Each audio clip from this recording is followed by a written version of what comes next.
اور تنخواہ آئی بھی سی تے ماما لکھنے کی ضرورت سی. پھر کہتے ہیں کہ ہمیں ایک دوسرے سے نفع پہنچا جو ایک میاں بیوی کو پہنچتا ہے. وہی جو آپ سمجھ رہے ہیں, وہی جو پوری دیہڑی پٹھی گلا سوچ دے وہ تنخواہ بھی نظر آؤں گی. اور سینوں سے فیض, وہ تو مشہور زمانہ, میاں لوگ کیا کہیں گے, وہ والا واقعہ.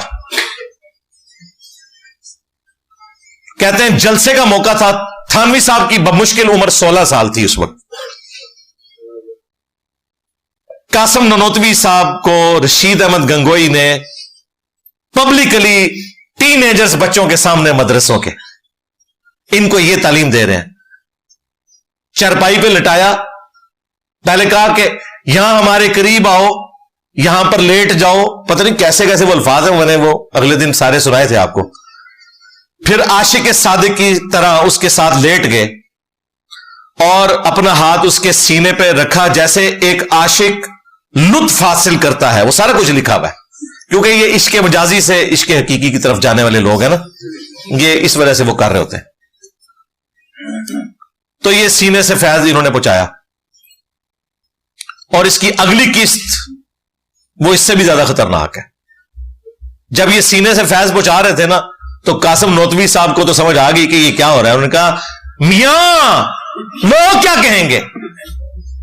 تو رشید احمد گنگوئی نے کہا کہ لوگوں کو کہنے دو جو کہتے ہیں, یہ تو جو بند دماغ بند ہے, کہنے دو جو کہتے ہیں.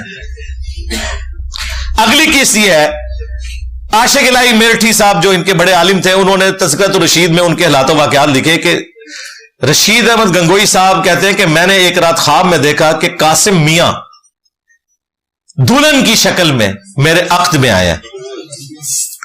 انہوں نے یہ نہیں کہا کہ میں نے اپنی دلہن خواب میں قاسم کی شکل میں دیکھی ہے, نہیں, قاسم دلہن کی شکل میں میرے عقد میں آیا ہے. اور تنخواہ آئی بھی سی تے ماما لکھنے کی ضرورت سی. پھر کہتے ہیں کہ ہمیں ایک دوسرے سے نفع پہنچا جو ایک میاں بیوی کو پہنچتا ہے. وہی جو آپ سمجھ رہے ہیں, وہی. اور اس کی تعویل انہوں نے لکھی ہے, اس خواب کی تعویل یہ ہے کہ رشید احمد گنگوئی نے قاسم نوتوی کے مرنے کے بعد ان کے سٹوڈنٹس کی کفالت کرنی تھی, اور واقعی بعد میں انہوں نے کی بھی. قاسم نوتوی صاحب تو 47 ایئرز کی ایج میں فوت ہو گئے تھے, یعنی آلموسٹ میری جتنی ان کی ایج تھی, بلکہ مجھ سے بھی چھوٹی ایج میں وہ چلے گئے دنیا سے.